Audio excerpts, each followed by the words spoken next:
1980 के दशक में इस साउथ की एक्ट्रेस का जादू दर्शकों के सिर चढ़ कर बोलता था, जो कि अनपढ़ थी मगर अंग्रेजी फटाकेदार बोलती थी। कैसे वो लड़की नौकरानी से मेकअप आर्टिस्ट और फिर साउथ सिनेमा की क्वीन बन गई। और फिर ऐसा क्या हुआ, इस साउथ की एक्ट्रेस की अचानक मौत हो गई और उसकी मौत आज तक एक डेथ मिस्ट्री बनी हुई है। जी हाँ, आप जान गए, मैं बात कर रही हूँ सिल्क स्मिता की। आइए जानते हैं इस वीडियो में सिल्क स्मिता और उनकी डेथ मिस्ट्री की कहानी के बारे में। सिल्क स्मिता का असली नाम विजयलक्ष्मी वडलापति था। इनका जन्म 2 दिसंबर 1960 में आंध्र प्रदेश के एक गांव में हुआ था। सिल्क का परिवार इतना गरीब था कि घर वाले उन्हें पढ़ने के लिए सरकारी स्कूल तक भेजने में नाकाम थे। ऐसे में तीसरी क्लास में ही सिल्क की पढ़ाई छूट गई। सिल्क स्मिता का बचपन गरीबी और मुश्किलों से गुजर रहा था, लेकिन जैसे जैसे सिल्क स्मिता जवान होने लगी, वो सबके नजरों में आने लगी। सिल्क की उम्र जैसे जैसे बढ़ी, उसका शरीर और उसकी मस्तानी चाल और भी आकर्षित करने लगी थी, जिस वजह से सिल्क अपने पड़ोसियों सहित दूर दराज के जवान लड़कों की नजर का तारा बन गई थी। घर की गरीबी और जवान बेटी को देखते हुए उनके घर वालों ने उनकी शादी एक गरीब मजदूर से करवा दी। शादी के बाद सिल्क जब कभी शहर जाती तो दीवारों पर लगे फिल्म के पोस्टरों को सिल्क देखती रहती थी, मानो जैसे वो पोस्टर सिल्क को अपनी ओर बुला रहे हो। मन ही मन एक खिंचाव था फिल्मों के लिए सिल्क के दिल में। सिल्क की शादीशुदा लाइफ ठीक नहीं चल रही थी। ससुराल वालों से आए दिन झगड़ों से सिल्क घर छोड़कर भाग निकली ताकि अपनी जिंदगी अपनी मर्जी से जी सके। और ये कहना गलत नहीं होगा कि सिल्क पर हुए जुल्म ने ही सिल्क को सिल्क स्मिता बना दिया। सिल्क ने घर से भागकर मद्रास यानी चेन्नई के लिए ट्रेन पकड़ी और फिल्मों में काम करने के लिए निकल गई।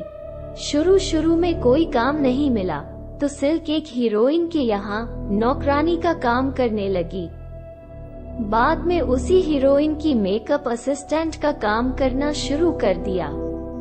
मेकअप असिस्टेंट का काम करते हुए हीरोइन की फिल्मी चकाचौंध को देखकर ही सिल्क की आंखों में भी हीरोइन बनने का सपना संवरने लगा। मीडिया रिपोर्ट्स की माने तो एक दिन एक प्रोड्यूसर उस एक्ट्रेस से मिलने आया जिसके यहाँ पे सिल्क काम करती थी, और उसने सिल्क को मेकअप करते देखा और देखता रह गया। प्रोड्यूसर को सिल्क में हीरोइन बनने वाले लुक दिखे।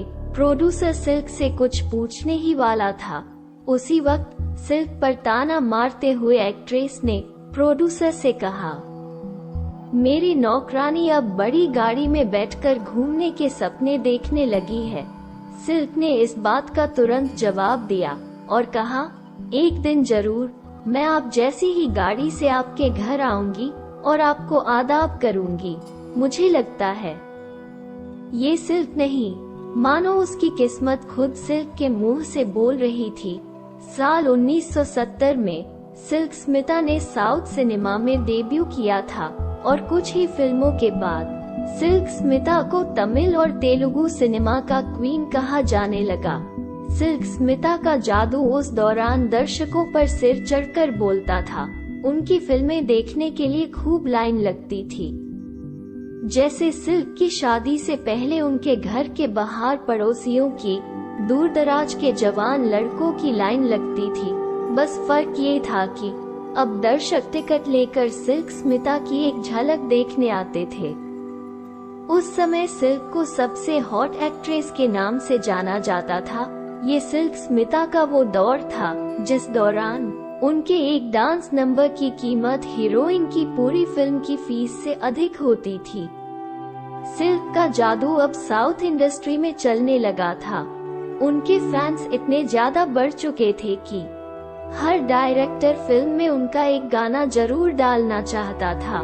ऐसे में सिल्क एक दिन में 3 शिफ्ट किया करती थी।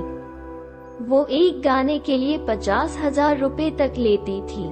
सिल्क स्मिता के आइटम सॉन्ग इतने पसंद किए जाते, पब्लिक सिल्क को नाचते देखकर सिनेमा घरों में पैसे फेंकने लगती थी। हर शो हाउसफुल जाते और प्रोड्यूसर की चांदी ही चांदी होने लगती। इसलिए उस वक्त ये आइटम सॉन्ग साउथ फिल्मों की जरूरत बनते जा रहे थे।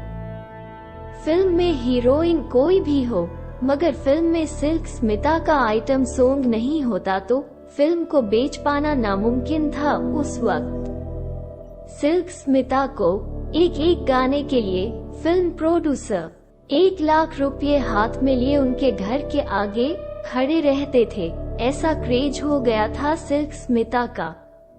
सिल्क स्मिता की शोहरत का अंदाजा इस बात से लगाया जा सकता है कि उस वक्त साउथ के सुपरस्टार रजनीकांत, कमल हासन, चिरंजीवी तक अपनी फिल्मों में सिल्क स्मिता का एक गाना जरूर डालना चाहते थे। सुपरस्टार रजनीकांत के साथ सिल्क स्मिता ने 1982 में मूनरू मुगम में काम किया था। इस फिल्म ने सिल्क स्मिता को एक सेक्स सिंबल बना दिया। हर डायरेक्टर अपनी फिल्म को हिट करने के लिए फिल्म में सिल्क का एक आइटम नंबर रखना चाहता था। सिल्क में वो जादू था कि वो फ्लॉप फिल्म में 5 से 6 मिनट की स्क्रीन प्रेजेंस देकर उसे हिट बना देती थी। सिल्क स्मिता ने अपने 17 साल के करियर में 450 से ज्यादा फिल्मों में काम किया। साउथ में सुपर हिट होने के बाद सिल्क की खूबसूरती का नशा बॉलीवुड में भी चढ़ने लगा। सिल्क स्मिता ने उस वक्त बॉलीवुड में एंट्री की जब जितेंद्र, श्रीदेवी और जयाप्रदा की जोड़ी हिंदी फिल्मों में छाई हुई थी।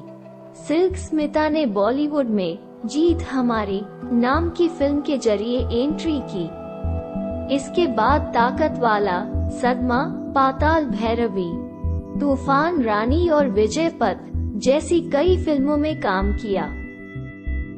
कामयाबी की ऊंचाई को छूने के बाद मद्रास में सिल्क ने एक डॉक्टर के साथ दूसरी शादी की और प्रोड्यूसर बनकर फिल्म बनाने में पैसा लगाना शुरू कर दिया। पहली फिल्म फ्लॉप साबित हुई और उनका पैसा डूब गया।